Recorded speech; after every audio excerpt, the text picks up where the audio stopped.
তো এই যে গরু কুরবানি করা এবং না করা, এইটার যে চিন্তা চেতনা এই বাংলায়, এটা এসেছে হিন্দুয়ানি সংস্কৃতি থেকে। যে যারা এলিট ক্লাস হবে, সর্বোচ্চ শ্রেণীর হবে, তারা আসলে কলকাতার এলিট হচ্ছে যে গরু খাবে না। এই জন্য অনেক হোটেলে দেখবেন লেখা আছে নো বিফ।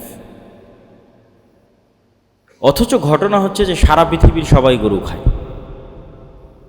তাহলে গ্লোবালি কালচারালি আপনার ডমিনেটেড হওয়ার কোনো রাস্তা নাই। কেন গ্লোবালি কালচারালি আপনি ওই গ্লোবাল কালচারের অন্তর্ভুক্ত যেটা আসলে আব্রাহামিক কালচার। কেন খ্রিস্টানদের কাছেও গরু খাওয়া হালাল, ইহুদিদের কাছেও গরু খাওয়া হালাল, তারাও গরু খায়, আমরাও গরু খাই। এরকম অসংখ্য কালচারাল মিল আছে আব্রাহামিক রিলিজিয়ানের পার্ট হওয়ার কারণে। যেমন হিন্দুরা মুসলমানি করায় না, মুসলমানেরা মুসলমানি করায়। এইটা এই বাংলায় আশ্চর্য মনে হতে পারে, কিন্তু আপনি যখন ইউরোপে ঢুকবেন, আমেরিকায় ঢুকবেন, সবাই মুসলমানি করে। কেন সবাই আব্রাহামিক রিলিজিয়ানের ফলোয়ার, ইব্রাহিম আলাইহিস সালাতু ওয়াস সালামের অনুসারী। যতটুকুই হোক কিছু না কিছু তো আছে। আসমানি কিতাব, আহলি কিতাবের অনুসারী, বিকৃত অবস্থার পরেও কিছু না কিছু আছে। তো আপনি হিন্দু একটা পরিবেশ ঘেরা থাকার পরেও যে গ্লোবাল কালচার ধরে বাঁচতে চাইবেন, সেটার বেশিরভাগই আব্রাহামিক রিলিজিয়নের সাথে গিয়ে মিলবে। ফলত হিন্দুদের কালচারই এমন কালচার যা আসলে পৃথিবীর কেউ ফলো করে না, পৃথিবীর কোথাও নাই। না আসমানি কালচার, না আব্রাহামিক রিলিজিয়নের সাথে যুক্ত, না কোনো লজিকের সাথে মিলে। এবং বর্তমান পৃথিবীতে যারা সবচেয়ে বেশি তাওহিদের নিকটবর্তী, তো 1 নাম্বার তাওহিদপন্থী তো মুসলমানেরা। এটার বিস্তারিত আলোচনারও পরে আসবো। কিন্তু খ্রিস্টান এবং ইহুদিদের মধ্যে 2 নাম্বার তাওহিদপন্থী হচ্ছে ইহুদিরা। আপনি খ্রিস্টানদের যেটা সবচেয়ে বড় গির্জা, যেটা মুসলমানদের মসজিদ ছিল স্পেনের কর্ডোভার জামে মসজিদ, সেখানে দেখবেন শত শত মূর্তি আছে ঈসা আলাইহিস সালাতু ওয়াস সালাম এবং তার মা মারিয়াম আলাইহিস সালাতু ওয়াস সালাম। কিন্তু ইহুদিদের কোনো সিনাগগে আপনি কোনো মূর্তি পাবেন না। মানে ইহুদিদের যেটা ইবাদতের জায়গা, আমরা যেমন মসজিদে আসছি, এরকম ইহুদিদের ইবাদতের জায়গা আছে যেটার নাম সিনাগগ। আমার এই মসজিদে যেমন কোনো মূর্তি নাই, ইহুদির সিনাগগে কোনো মূর্তি নেই। কিন্তু আপনি গির্জায় ঢুকবেন, শত শত ঈসা এবং মারিয়াম আলাইহিস সালাতু ওয়াস সালামের মূর্তি পাবেন। তাহলে ইহুদিরা বায়বীয় কোনো মূর্তির পূজা করে না। মুসলমানরা যেমন অদৃশ্য একক সত্তার ইবাদত করে, ইহুদিরা অদৃশ্য একক সত্তার ইবাদত করে। তাহলে এই লার্নিং ওরা কোথায় থেকে পেল? ওই যে আব্রাহামিক রিলিজিয়নের ফলোয়ার হওয়ার কারণে ন্যূনতম কিছুটা তাদের মধ্যে আছে। তখন অনেকে হয়তো মনে করবেন যে না, তাহলে কি আপনি ইহুদি ধর্মের প্রশংসা করলেন কিনা? আল্লাহ তো কোরআন মাজিদে ইহুদিদেরকে অভিশপ্ত বলেছে। ইহুদিরা কেন অভিশপ্ত সেটারও সংক্ষিপ্ত উত্তর দিব, কিন্তু তার আগে আরও 2-1টা মিল দেখেন। মুসলমানেরা হালাল এবং হারাম বাছাই করে। মুসলমানদের চেয়ে হালাল হারাম বাছাই আরও বেশি কঠোর যদি কোনো জাতি থেকে থাকে, তার নাম ইহুদি। ইহুদিদের হালাল ফুডের নাম হচ্ছে কৌশার ফুড। মুসলমানদের চেয়ে কেন স্ট্রিক্ট? ইহুদিরা অনেক কিছু নিজেদের উপর জোরপূর্বক চাপিয়ে নিয়েছে, যে আল্লাহ কোরআনে দেয়নি, কোনো কিতাবে দেয়নি। যেমন ধরেন ইহুদিদের একটা বিধান তারা নিজেদের উপর জোরপূর্বক চাপিয়ে নিয়েছে, দুধ আর গোস্ত একসাথে খাবে না। এরকম আরও অসংখ্য বিধান আছে। তো দেখা যাচ্ছে হালাল এবং হারাম বাছায় ওরা বেশি আরও সূক্ষ্ম করে বাছাই করে জায়গাটাকে আরও ছোট করে ফেলেছে, কিন্তু খুব স্ট্রিক্টলি ফলো করে, খুব কঠোরভাবে ফলো করে, এবং কোনো হীনম্মন্যতা ছাড়া। আপনার মনে হয় যে মুসলমানেরা সবচেয়ে বেশি দাড়ি রাখে, মুসলমানদের সংখ্যা বেশি তাই মনে হয়, কিন্তু পার্সেন্টেজ করেন যে মুসলমান যদি 100 কোটি হয়, তো 100 কোটির কতজন দাড়ি রেখেছে, তারপরে পার্সেন্টেজে ফেলেন যে কত পার্সেন্টেজ মুসলমান দাড়ি রাখে। এখন ইহুদি যদি 10 লক্ষ হয়, তো 10 লক্ষের কয় লক্ষ দাড়ি রাখে, ওইটার পার্সেন্টেজ ফেলে। ওরা আপনার চেয়ে পার্সেন্টেজে বেশি থাকবে। মাথায় টুপি দেওয়ার পার্সেন্টেজ যদি করেন যে কত পার্সেন্ট মুসলমান মাথায় টুপি দেয় আর কত পার্সেন্ট ইহুদি মাথায় টুপি দেয়, তো ইহুদি পার্সেন্টেজে এগিয়ে থাকবে কত পার্সেন্ট ইহুদি মাথায় টুপি দেয়। তো এগুলো জাস্ট এমনি কিছু মিলের কথা উল্লেখ করলাম। কিন্তু অভিশপ্ত কেন? আর খ্রিস্টানদের মধ্যে এতটা মিল পাওয়া যায় না কেন? ওই যে খ্রিস্টানদেরকে আল্লাহ বলেছে তারা দলিন, পথভ্রষ্ট, রাস্তাই চিনে না, রাস্তায় হারিয়ে ফেলেছে। ফলত জীবনকে কি মনে করে? 5 দিন কাজ করব, 5 করে যা টাকা ইনকাম করব, ওই টাকা বাকি 2 দিনে মদের বারে অথবা জুয়ার পাবে গিয়ে শেষ করে দেব, অথবা গার্লফ্রেন্ডের সাথে ঘুরে উড়িয়ে দেব। তাহলে জীবনের হাকিকাত, জীবনের প্রকৃত লক্ষ্য উদ্দেশ্য সম্পর্কে একজন খ্রিস্টান অচেতন। তার কাছে জীবনের কোনো লক্ষ্য উদ্দেশ্য নির্ধারিত নাই। কিন্তু একজন ইহুদি অচেতন নয়, একজন ইহুদি সচেতন। সে রাস্তা জানে, কেন পৃথিবীতে এসেছে সেটাও জানে। তো এই জন্য ইহুদিদেরকে আল্লাহ বলেছে এরা অভিশপ্ত, কেননা ইবলিসের চাইতে জ্ঞানী কেউ ছিল না। ইবলিস জানতো আল্লাহর চাইতে বেশি ইবলিসকে কে চিনতে পারে, সবচেয়ে বেশি ইবাদত গুজার ছিল। এমনও তাফসিরে রিওয়ায়াত এসেছে যে জিন জাতিকে যখন আল্লাহ আদেশ দিল ফেরেশতাদের যে জিনদেরকে তাড়িয়ে দাও মেরে পিটে, পৃথিবীর লোকালয় থেকে এদেরকে পাহাড়ে জঙ্গলে সমুদ্রে তাড়িয়ে দাও, তখন ইবলিসও ফেরেশতাদের সাথে ওই সমস্ত জিনদের তাড়াত। এবং কোনো জিনকে আসমানে প্রবেশের অনুমতি দেওয়া হয়নি, শুধু ইবলিস ছাড়া। তাহলে জ্ঞান থাকার পরেও, জানার পরেও যখন মানুষ ইগো প্রবলেমের কারণে, অহংকারের কারণে, হিংসার কারণে অস্বীকার করে বসে, তখন এটা হলো অভিশাপ। ভাই আমি জানি না, তা আমার কি করার আছে। এই জন্য আগেও সবচেয়ে বেশি মুসলমান হয়েছে খ্রিস্টানেরা, কিয়ামত পর্যন্ত সবচেয়ে বেশি মুসলমান হবে খ্রিস্টানেরা। জানে না, জানলেই গ্রহণ করবে, জানাতে হবে, দাওয়াত দিতে হবে। সবচেয়ে দ্রুত ইসলামকে অ্যাকসেপ্ট করে খ্রিস্টানেরা। ইহুদিরা তো সব জানেই, তাহলে কেন আপনাকে অ্যাকসেপ্ট করে না? ইগো প্রবলেম, অহংকার, হিংসা। যেই ইব্রাহিমের রক্তের উত্তরসূরি হওয়ার দাবিদার আমরা, সেই ইব্রাহিমের রক্তের উত্তরসূরি হওয়ার দাবি করলো মুহাম্মদ সাল্লাল্লাহু আলাইহি ওয়াসাল্লাম মক্কায় বসে। মুহাম্মদ সাল্লাল্লাহু আলাইহি ওয়াসাল্লাম কার সন্তান? ইব্রাহিমের সন্তান। যেই ইব্রাহিমের আদর্শের উত্তরসূরি হওয়ার দাবিদার আমরা, সেই ইব্রাহিমের আদর্শের উত্তরসূরি হওয়ার দাবি করলো মুহাম্মদ সাল্লাল্লাহু আলাইহি ওয়াসাল্লাম মক্কায় বসে। যেই মসজিদে আকসার দাবিদার আমরা, জেরুজালেমের দাবিদার আমরা, সেই জেরুজালেম এবং মসজিদে আকসা দাবি করে বসলো মুহাম্মদ সাল্লাল্লাহু আলাইহি ওয়াসাল্লাম মক্কায় বসে। মক্কায় বসে উনি সালাত আদায় করতেছে মসজিদে আকসার দিকে মুখ করে। তাহলে ইব্রাহিম আলাইহিস সালাতু ওয়াস সালামের এমন কোনো কালচারাল এবং হিস্ট্রিক্যাল ইতিহাস এবং ঐতিহ্য বাকি থাকলো না যেটার দাবি মুহাম্মদ সাল্লাল্লাহু আলাইহি ওয়াসাল্লাম করলো না।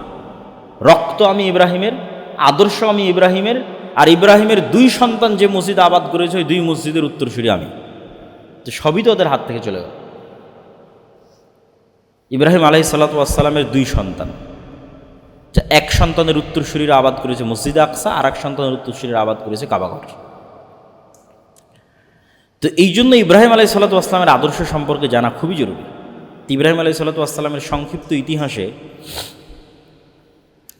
তো এই কথার সারমর্ম হচ্ছে ইহুদিরা ইগো, অহংকার এবং হিংসা এবং সুপারিয়রিটি থিওরি, এই কয়েকটা জিনিসের কারণে ইহুদি এবং হিন্দু মুশরিক তাদের বিদ্বেষ সবচেয়ে বেশি মুসলমানদের সাথে। ওইটা নিয়ে আরও অন্যদিন হয়তো আরও বিস্তারিত কথা বলা যাবে। তো ইব্রাহিম আলাইহিস সালাতু ওয়াস সালামের ফলোয়ার হওয়ার দাবিদার সবাই ইব্রাহিম আলাইহিস সালাতু ওয়াস সালামকে সম্মান করে।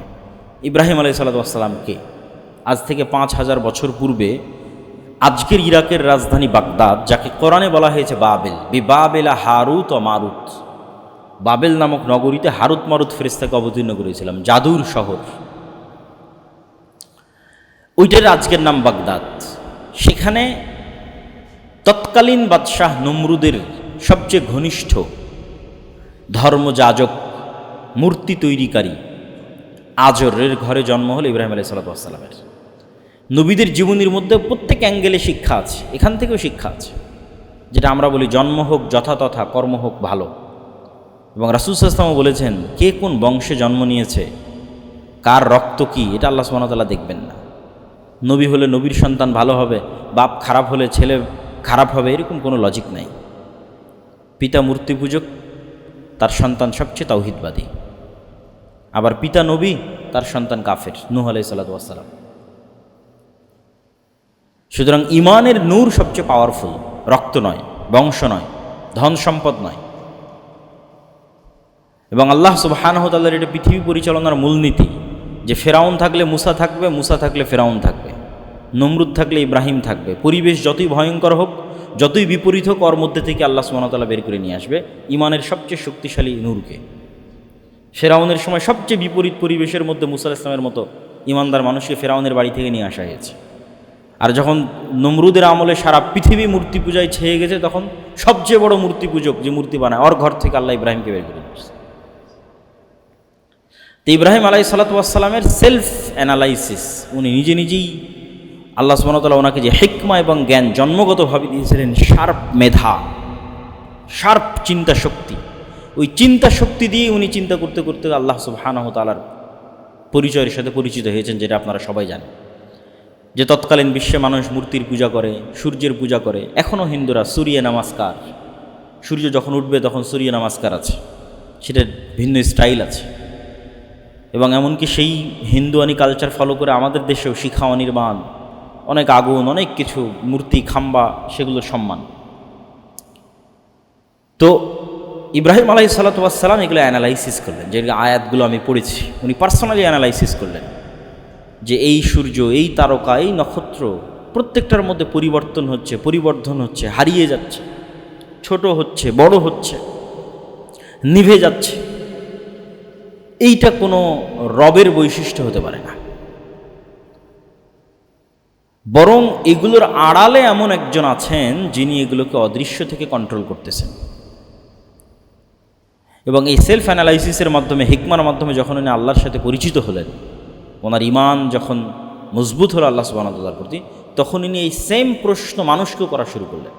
তো শুরু করলেন তার নিজের বাবা থেকে, ইয়া আবাতি লিমা তা'বুদ মা লা ইয়াসমা ওয়ালা ইউবসির ওয়ালা ইউগনি আনকা শাইআ, হে আমার পিতা, এমন কিছুর কেমনে ইবাদত করেন যা শুনতে পায় না, যা দেখতে পায় না, এবং আপনার কোনো উপকার করতে পারে না। লজিক্যাল কোশ্চেন, কেন উনি অনেক শার্প মেধা আল্লাহ ওনাকে জন্মগত দিয়েছিল, যে এমন কিছুর কেমনে ইবাদত করি, এমন কবরের সামনে কেমনে মাথা নত করি, এমন খাম্বার সামনে কেমনে যাই, আর এমন মূর্তির সামনে কেমনে দাঁড়াই, শুনে না, দেখে না, কোনো উপকার করতে পারে না, ইললজিক্যাল।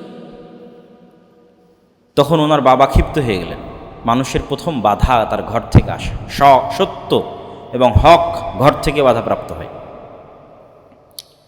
ইব্রাহিম আলাইহিস সালাতু ওয়াস সালামের পিতা বললেন যে তুমি যদি তোমার এই দাওয়াত পরিত্যাগ না করো, ফাইল্লাম তাংতাহি লা আরজুমান্নাক ওয়াহজুরনি মালিয়া, তুমি যদি বিরত না থাকো তাহলে পাথর দিয়ে মারবো তোমাকে, আর আমার এখান থেকে দূরে সরে যাও, সরো এখান থেকে, বের হয়ে যাও আমার ঘর থেকে। তখন ইব্রাহিম আলাইহিস সালাতু ওয়াস সালাম বলছেন, আস্তাগফিরু লাকা রব্বি, আমার প্রতিপালকের কাছে আমি আপনার জন্য দোয়া করব। ইন্না রব্বি কানা বি হাফিয়া, আমার প্রতিপালক আমাকে অনেক ভালোবাসে, অনেক আন্তরিক আমার প্রতি, আমি আপনার জন্য আমার প্রতিপালকের কাছে দোয়া করবো। উনি দোয়া করেছিলেন, কিন্তু সেই দোয়া আল্লাহ সুবহানাহু ওয়া তাআলা কবুল করেননি ওনার পিতার ক্ষমার জন্য। তারপরে যখন পিতার কাছে দাওয়াত পৌঁছে দিয়ে কোনো লাভ হলো না, হকপন্থী মানুষরা স্ট্রেট ফরওয়ার্ড হয়, যেটা সত্য বুঝে সেটা প্রচার করতে চায়। এবার উনি দেশের জনগণ, আশেপাশের সমাজের মানুষের কাছে এই দাওয়াত নিয়ে গেলেন। আশেপাশের সমাজের মানুষের কাছে যখন এই দাওয়াত নিয়ে গেলেন, সেটারও কৌশল অবলম্বন করলেন, ফিলোসফি, লজিক, দর্শন, প্রশ্ন। মানুষ সবাই যাবে মেলাতে, ফেস্টিভ্যাল, জাতীয় উৎসব, সবাই গেছে। ইব্রাহিম আলাইহিস সালাতু ওয়াস সালাম অসুস্থতার অজুহাতে যাননি। তিনি সেই সুযোগে সকল মূর্তিগুলো ভেঙে দিয়ে একটা বড় কুড়াল বড় মূর্তির ঘাড়ে রেখে দিয়েছেন। মান ফাআলা হাযা বিআলিহাতিনা, কে করলো এই কাজ আমাদের ইলাহগুলোর সাথে? তখন মানুষ বলতে লাগলো যে একজন যুবক আছে, এ তো মূর্তি বিরোধী কথা বলে, তার নাম ইব্রাহিম, এ আজকে মেলায় যায়নি। তাকে ধরে নিয়ে আসা হলো। আনতা ফাআলতা হাযা বিআলিহাতিনা ইয়া ইব্রাহিম, ইব্রাহিম তুমি কি আমাদের প্রভুদের সাথে এই কাজ তুমি করেছো? বাল ফাআলাহু হাযা কাবীরুহুম ফাসআলুহুম ইন কানু ইয়ানতিকুন, আরে দেখতে পাচ্ছ না সবচেয়ে বড় মূর্তির ঘাড়ে যে কুড়াল রাখা আছে, ওই বড় মূর্তি এদেরকে ভেঙেছে। হয় ওই বড় মূর্তিকে জিজ্ঞেস করো, নাহলে যেগুলো ভেঙে পড়ে আছে এদের জিজ্ঞেস করো, আহত হয়ে আছে যেগুলো এদের জিজ্ঞেস করো যে কে ভেঙেছে। তখন ওরাই পাল্টা বলতেছে এটা কিন্তু দাওয়াত দেওয়ার জন্যই ঘটনা ঘটানো। ওরাই তখন পাল্টা বলছে, আরে এরা তো কথা বলতে পারে না, তুমি তো জানো ইব্রাহিম, তুমি তো জানো এরা কথা বলতে পারে না। এবার ইব্রাহিম আলাইহিস সালাম বলছে, কাইফা তা'বুদুন, তোমরা এমন সত্তার কেমনে ইবাদত করো, মা লা ইয়ানফাউকুম ওয়া লা ইয়াদুররুকুম, যা তোমাদের কোনো ক্ষতিও করতে পারে না, কোনো উপকারও করতে পারে না, কথাও বলতে পারে না। ইললজিক্যাল। কেউ এসে ভেঙে দিয়ে চলে গেল, নিজেকে বাঁচাতে পারলো না, তার কেমনে ইবাদত হয়? তখন মানুষজন ইব্রাহিম আলাইহিস সালাতু এবার নিয়ে চলে গেলেন একদম রাজদরবারে। প্রথমে বাবা, তারপরে সমাজ, এবার সরাসরি বাদশাহ। কেন ওনার দাওয়াতের উত্তর কারো কাছে নাই। এবার বাদশার সাথে তর্ক বিতর্ক। বাদশাহ বলছে, কার ইবাদত করো তুমি? তো বলে, আমি এক আল্লাহর ইবাদত করি। বলে, কি আছে সেই এক আল্লাহর? বলে, ইন্না রাব্বি ইউহয়ি ওয়া ইউমীত, আমার আল্লাহ মৃতকে জীবিত করতে পারে, জীবিতকে মৃত করতে পারে। তো নবী বলছে, আনা উহয়ি ওয়া উমীত, এটা আবার কোন বড় কথা হলো? আমিও মৃতকে জীবিত করতে পারি, জীবিতকে মৃত করতে পারি। ফাঁসির আসামিকে মুক্তি দিয়ে দিলাম, সাধারণ নিরপরাধ মানুষকে হত্যা করে দিলাম, এবং চোখের সামনে ঘটালো এই ঘটনা। তা আমি তোমার আল্লাহ আর আমার মধ্যে তাহলে পার্থক্য কি? তখন ইব্রাহিম আলাইহিস সালাম বললেন, আল্লাহ সুবহানাহু, তুমি যদি সক্ষম হও তাহলে তুমি যেই সূর্য প্রত্যেক দিন পূর্ব দিক থেকে উঠতেছে, ফাতি বিহা মিনাল মাগরিব, যদি তুমি নিজেকে রবই দাবি করো তাহলে এই সূর্যকে আজকে তুমি পশ্চিম দিক থেকে উঠাও। এবং এই চ্যালেঞ্জ কিন্তু এখনও অব্যাহত। কেন এই চ্যালেঞ্জ এখন অব্যাহত? কেন এখন সায়েন্স এবং টেকনোলজি সর্বোচ্চ স্তরে আছে। তো কেউ যদি সবচেয়ে বড় সায়েন্টিস্ট হয়, সে আসমানের নিজামকে হ্যাক করুক, যে নিজামের মধ্যে দিয়ে সূর্য উঠছে এবং ডুবছে, চন্দ্র উঠছে এবং ডুবছে। ইব্রাহিম আলাইহিস সালাম তো এই চ্যালেঞ্জ দিয়েছিলেন যে তুমি এটা করো। এখন যেমন আমাদের মোবাইল, কম্পিউটার সবই হ্যাক করা যায়, আসমানি সিস্টেমকে কেউ হ্যাক করুক এবং সেই সিস্টেমের মধ্যে নিজে থেকে পরিবর্তন নিয়ে আসুক। মানুষের সভ্যতা যত উন্নতি হোক না কেন, এই চ্যালেঞ্জ চলমান যে আসমানের সিস্টেমকে হ্যাক করতে হবে। কে হ্যাক করতে পারো আসো, এবং সেখানে নিজের সিস্টেম চালাতে পারো। ফাবুহিতাল্লাযী কাফার। এবার যখন বাদশাও ইব্রাহিম আলাইহিস সালামের যুক্তির সামনে পরাজিত হয়ে গেল, মানুষ যখন যুক্তিতে পারে না, তখন জুলম এবং অত্যাচার নেমে আসে। হাররিকুহু ওয়ানসুরু আলিহাতাকুম, আগুন জ্বালাও তোমাদের রব এবং প্রতিপালকের বিরুদ্ধে। ধর্মদ্রোহিতা, অপমানসূলক কথা বলতেছে, একে আগুন জ্বালিয়ে হত্যা করো। আল্লাহ সুবহানাহু ওয়া তাআলা বলেন, ইয়া নারু কুনি বারদাম ওয়া সালামান আলা ইব্রাহিম, হে আগুন তুমি ইব্রাহিমের জন্য ঠান্ডা শীতল হয়ে যাও। তাই ঘটল। আগুন প্রজ্বলন শেষ হয়ে গেল, ইব্রাহিম আলাইহিস সালাম অক্ষত অবস্থায় বের হয়ে আসলেন। যখন তারা বুঝলো ইব্রাহিম আলাইহিস সালামকে হত্যা করতে পারছে না, তখন তাকে দেশ থেকে বের করে দিল। প্রায় সব নবী নিজ এলাকা থেকে বিতাড়িত হয়েছে, নিজ সমাজ থেকে বিতাড়িত হয়েছে, নিজ দেশ থেকে বিতাড়িত হয়েছে। আমরা যদি বিতাড়িত না হয়ে থাকি, তাহলে আমাদের দাওয়াতের মধ্যে কম্প্রোমাইজ আছে। দাওয়াত যে খুব শক্তভাবে হুবহু শতভাগ তাওহীদপন্থীর উপর দাওয়াত দিবে, তার মধ্যে এই জুলুম, এই বিপদগুলো নেমে আসবে। ইব্রাহিম আলাইহিস সালামের জীবনী দেখেন আর মুহাম্মদ সাল্লাল্লাহু আলাইহি ওয়াসাল্লামের জীবনী দেখেন, অনেক কিছু কমন পাবেন। ইব্রাহিম ইসলাম যেমন মূর্তি পূজার সমাজে জন্ম নিয়েছে, মুহাম্মদ সাল্লাল্লাহু আলাইহি ওয়াসাল্লাম মূর্তি পূজার সমাজে জন্ম নিয়েছে। ইব্রাহিম ইসলাম যেমন নিজ পরিবার এবং সমাজে দাওয়াত দিয়েছে, মুহাম্মদ সাল্লাল্লাহু আলাইহি ওয়াসাল্লাম নিজ পরিবার সমাজে দাওয়াত দিয়েছে। ইব্রাহিম আলাইহিস সালামকে যেমন তার মানুষ এলাকা থেকে বের করে দিয়েছে, মুহাম্মদ সাল্লাল্লাহু আলাইহি ওয়াসাল্লামকে মানুষ তার এলাকা থেকে বের করে দিয়েছে। তাহলে ইব্রাহিম আলাইহিস সালাম ইরাক থেকে হিজরত করে কোথায় গেলেন? শাম, সিরিয়া, ফিলিস্তিন। আর মুহাম্মদ সাল্লাল্লাহু আলাইহি ওয়াসাল্লাম হিজরত করে কোথায় গেলেন? মক্কা থেকে মদিনা। এই জন্য রাসূল সাল্লাল্লাহু আলাইহি ওয়াসাল্লাম বললেন, কিয়ামত পর্যন্ত দিন থাকবে কোথায়? যেখানে মুহাম্মদ সাল্লাল্লাহু আলাইহি ওয়াসাল্লাম হিজরত করে গেছে আর যেখানে ইব্রাহিম আলাইহিস সালাম হিজরত করে গেছে। দারু হিজরতে মুহাম্মদ ওয়া দারু হিজরতে ইব্রাহিম। দারুল হিজরা, যেই জায়গা মুহাম্মাদের হিজরতের জায়গা আর যেই জায়গা ইব্রাহিমের হিজরতের জায়গা, কিয়ামত পর্যন্ত এই দুই জায়গায় হক থাকবে। শামে হক থাকবে, মদিনায় হক থাকবে, এখনও আছে। ইব্রাহিম আলাইহিস সালাম শাম, সিরিয়া, ফিলিস্তিনে হিজরত করে গেলেন। সারা আলাইহিস সালামের সাথে তার বিবাহের ঘটনা কখন, তা কোরআন এবং হাদিসে স্পষ্ট জানা যায় না। কিন্তু সিরিয়া এবং ফিলিস্তিন থেকে খাদ্যের সন্ধানে অথবা কোনো কাজে মিশর যাচ্ছেন। আর শাম এবং মিশরের সাথে এই যোগাযোগ 5000 বছরের পুরাতন। ইব্রাহিম আলাইহিস সালাম যেমন শাম থেকে মিশর যাচ্ছে, তারও কয়েক শত বছর পর ইউসুফ আলাইহিস সালাম এবং তার ভাইয়েরা শাম থেকে মিশর যাবে। তার কয়েক শত বছর পর মুসা আলাইহিস সালাম বানু ইসরায়েলদের নিয়ে মিশর থেকে শামে আসবে, ফিলিস্তিনে আসবে। আর এখন গাজার মুসলমানেরাও যদি সহযোগিতা চায়, তাহলে মিশর থেকে। তাহলে ফিলিস্তিন এবং শাম, এই মিশর অথবা শাম এবং মিশরের এই যোগাযোগ 5000 বছরের পুরাতন। এই যাত্রাপথের এক জালেম বাদশাহ, সুন্দরী নারীদের প্রতি তার লোলুপ দৃষ্টি ছিল। সে ইব্রাহিম আলাইহিস সালামের স্ত্রীকে জোরপূর্বক উঠিয়ে নিয়ে যায়, যদিও ইব্রাহিম আলাইহিস সালাম পরিচয় দিয়েছিলেন যে আমার ভাই এবং বোন, স্বামী স্ত্রী নয়। তখন সহিহ বুখারীর রিওয়ায়াতে আসছে, সারা আলাইহিস সালাতু ওয়াস সালাম আল্লাহ সুবহানাহু ওয়া তাআলার নিকটে দোয়া করলেন, আল্লাহুম্মা ইন কুনতা তা'লাম আন্নী আমানতু বিকা ওয়া রাসূলিক ওয়া আহসানতু ফারজি ফালা তুসাল্লিত আলাইয়াল কাফির। হে আল্লাহ, আপনি যদি জানেন যে আমি আপনার উপর ঈমান রাখি এবং আপনার রাসূলের উপর ঈমান রাখি এবং আমি আমার লজ্জাস্থানের হেফাজত করেছি, তাহলে আজকের এই নির্জন এবং এই জালেম শাসক, যার ক্ষমতার সামনে আমাদের কোনো ক্ষমতা নাই, ফালা তুসাল্লিত আলাইয়াল কাফির, আমার এই পবিত্রতার যে আমানত আমি রক্ষা করেছি এটাকে আপনি নষ্ট করবেন না, আমার ওপর কাফেরকে চাপিয়ে দিবেন না। তো সহিহ বুখারীতে আসছে যে তিনবার এই ঘটনা ঘটল, তথা বাদশাহ অজ্ঞান হয়ে পড়ে গেল, আবার কান্নাকাটি করে সারা আলাইহিস সালাতু ওয়াস সালামের কাছে ক্ষমা চাইল, তুমি আমাকে বাঁচাও। সারা আলাইহিস সালাতু ওয়াস সালাম আবার আল্লাহকে বললেন, আল্লাহ, এই যদি এখানে নিহত হয় মানুষ বলবে আমি হত্যা করেছি, অতএব একে বাঁচিয়ে দেন।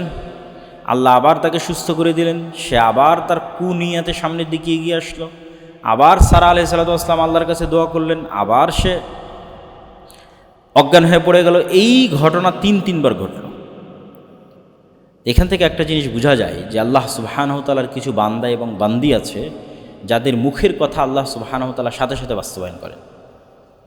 তারা আল্লাহ সুবহানাহু ওয়া তাআলার এত নিকটে যে তাদের মুখ দিয়ে যেটি উচ্চারিত হয় সেটি বাস্তবায়ন করা আল্লাহর জন্য লাজেম হয়ে যায়। না বাস্তবায়ন করলে আল্লাহ নিজে লজ্জা পান।